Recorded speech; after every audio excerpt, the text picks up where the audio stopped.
This restoration project was on rare wildlife and habitat surveys in oak savannas of the Anoka Sand Plains subsection.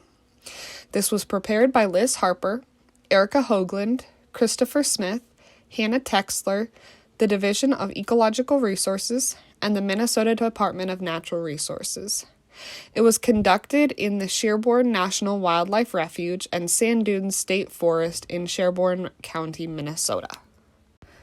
The upland habitats in the Anoka Sand Plains subsection, including those targeted by this project, are being developed at an alarming rate. The main portion of this subsection stretches across the northern portion of the Twin Cities metropolitan area. Population growth in the Anoka Sand Plain is the second fastest of any subsection in the state, and more than 90% of the land is in private ownership.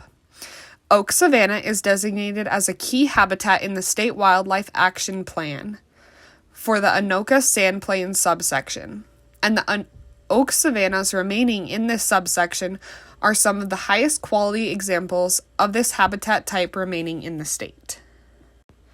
This project will consist of SGCN surveys and detailed habitat surveys within Sherborne National Wildlife Refuge and Sand Dunes State Forest in Sherborne County. The surveys will be confined to these managed areas. They exist on the fringe of the massive development threatening the Anoka Sand Plains and thus represent the greatest hope for successful large-scale restoration activities. The major goal of this proposed habitat is to better understand the requirements and habitat preferences demonstrated by the SGCN that occur in this rapidly vanishing landscape. This will be done by implementing the priority conservation actions of surveying the SGCN populations related to key habitats, surveying wildlife taxa underrepresented by MCBS animal surveys, and collecting habitat information needed to support the effective conservation of the rapidly changing Anoka Sands Plain habitat. This project's total expenditures averaged about $170,000. The funding for this project came from the Minnesota DNR, Division of Ecological Resources, Non-Game Wildlife Program, Cedar Creek Ecosystem Science Reserve, Minnesota Herpetological Society, U.S. Fish and Wildlife Service, Minnesota Conservation Corps, and the Great River Greening. One thing that was widely valued in this restoration project was public land restoration. Oak savanna is designated as a key habitat in the State Wildlife Action Plan for the Anoka Sand Plains subsection, and the oak savannas remaining in this subsection are some of the highest qualities example of this habitat type remaining in the state. Most of the remaining savannas occur on public lands.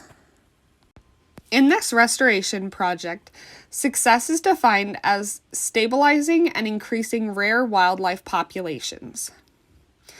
The target reference condition for this area was previous photos of thriving oak savannas of the Anoka Sand Plains subsection. The success of this project was stated that several areas of the habitat have changed to provide limited open sand habitats. However, both the native and planted appear to be providing suitable nesting habitats. After this restoration project was put into place, it was provided that they were able to meet their goal and increase the rare wildlife populations. It was stated in the report that data collection during this survey will be done in such a way that it may be used to develop a long-term monitoring study to track selected SGCN populations over time as management, climate change, and other factors exert influences over key habitats on the Anoka Sand Plain. Some challenges that were brought up were it does not take much to eliminate a local population of invertebrates, and it may take them decades to recolonize a disturbed habitat, or they may never return at all, as there is no suitable habitat adjacent to the disturbed area. Many of the historical sites for these species no longer contain suitable habitat, as the areas have been developed or converted to plantations. Upon reviewing this restoration project, My personal approach would be to focus on all species in the specified area rather than having animal surveys focused on 18 target species that were selected for their dependence on the oak savanna and prairie habitats.